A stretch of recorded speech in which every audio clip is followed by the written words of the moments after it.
Hey programmers, this is Vishal and welcome back to second part of this episode. In this episode, we are going to have a look at some single child widgets. The starter code for this demonstration is given in the video description. Clone the code on your machine and you are good to go. By now, you know that Flutter apps are made up of multiple widgets. They just plug into each other and build the application. Now if we go to Flutter docs, which is available at docs.flutter.dev, I will leave the link in the description. We have this widget catalog, which is basically a documentation for using all these widgets. These documentations also have examples which might be helpful for you. I would recommend you to come back to this page and explore various widgets available in Flutter. We are going to have a closer look at the two most basic widgets, the center widget and the container widget.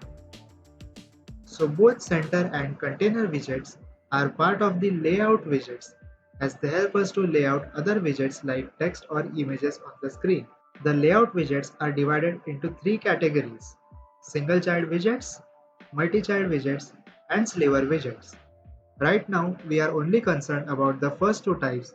Sliver widgets are a bit on the advanced side and we will cover those later in the series. So single child widgets are basically widgets that can hold no more than one child. Center and container widgets are one of them. Both are single child widgets and they can only hold one child. We are going to use the center, container, sized box and padding widget a lot in our Flutter applications. All of them are single child widgets. Now coming to the center widget, it is a widget that centers its child within itself. We have already seen this widget in action when we centered the image widget in our MyAwesome application. If you missed that episode, you can go back to it right from here at the top. So back in Android Studio, let's have a text widget. So I will have a body in this scaffold and create a text widget, and let's type hello and reload the application. And now you can see that hello is written under the action bar over here. So I will add something called as safe area that will prevent the widgets from going under the action bar. Let's reload. Okay, so now you can see it under the action bar in the top left corner. To center this text widget, we can use the center widget. So I will go to the text widget and there is a shortcut Alt plus Enter, which will show the context menu, and we will wrap with center. Okay, so we have the center widget. It has one child, that is the text widget. Let's reload and we can now see our hello text has been moved to the center of the page. That's all center widget can do. Now coming to the container widget. Container is like a div in HTML. It is a box which holds other widgets or elements. The official documentation says a convenience widget that combines common painting, positioning, and sizing widgets. A container first surrounds the child with padding inflated by any borders present in the decoration and then applies additional constraints to the padded extent, incorporating the width and height as constraints if either is not null. The container is then surrounded by additional empty space described from the margin. Let's understand what all of this means in Android Studio. So here, let's remove the center widget and have a container widget. Okay, if a parent has a container as its child, the parent cannot have the constant qualifier. This is because the container class itself does not have a constant constructor. So if you are getting that error, you have to remove the constant keyword from scaffold. So we have a container here. Let's reload and we will see nothing. Let's give some attributes to the container. Let's give it some color and it would be colors.green and reload the application. And now you can see that the container takes the entire page. Containers tend to be as big as possible. They are not constrained to the dimensions of their children. However, we can explicitly constrain them by providing height and width. So let's give it a height.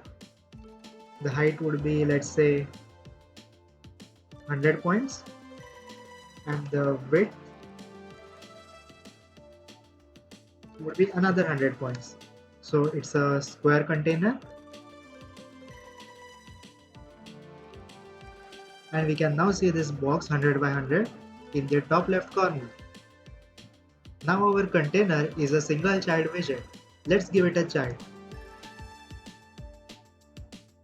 Let's have the text widget again, which says hello, and reload the application. The text widget, again, it is in the top left corner of the container. If you cannot see it, I will just increase the size of the text. So I will go to the text widget, I will define some style, and that will be text style, and it would be font size if I want to increase the font. Let's say we have a font size of 20. Okay, I think it is now visible, and my text widget can be a constant, so I will just get rid of the yellow lines over here. Now let's see what is a margin. Let's give this container some margin. So it is a constant edge insets dot. We have these methods over here, all, only, from LTRB, symmetric, from window padding. So we are going to use all, and let's say 50 points, and reload. And now you can see the box has been shifted towards the inside of the screen by 50 pixels from top, 50 pixels from left. It also has a clearance of 50 pixels on the right and bottom, but since we have far more space over here, we cannot actually see that. We could have seen that if we had some more widgets over here, and they would be like 50 pixels apart from each other or something. So margin is like the outer spacing of the container. It controls the spacing between the container and its adjacent widgets. Okay, so let's explore some more methods in the edge insets class, like from LTRB.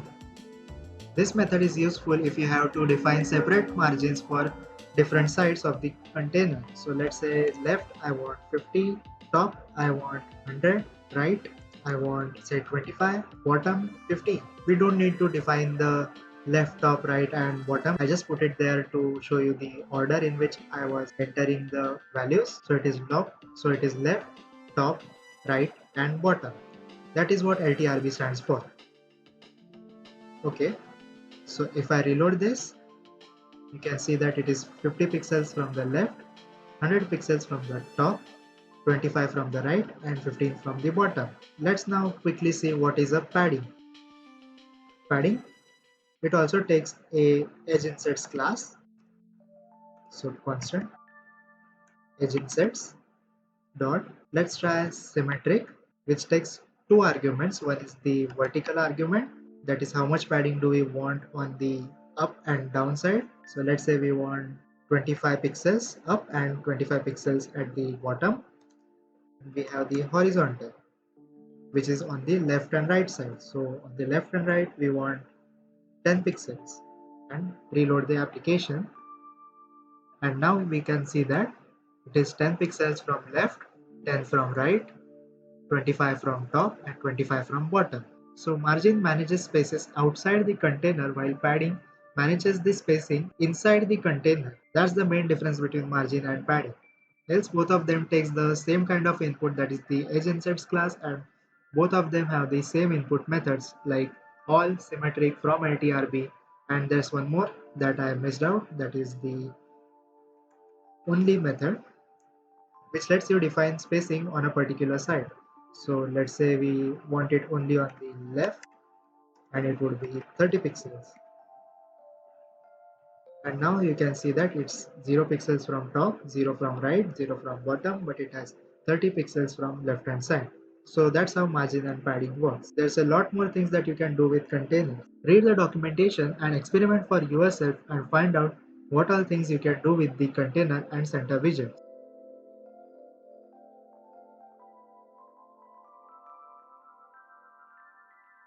Thank you for watching, and I will see you in the next part. Subscribe to the Forgotten Programmer so you don't miss any future videos from us.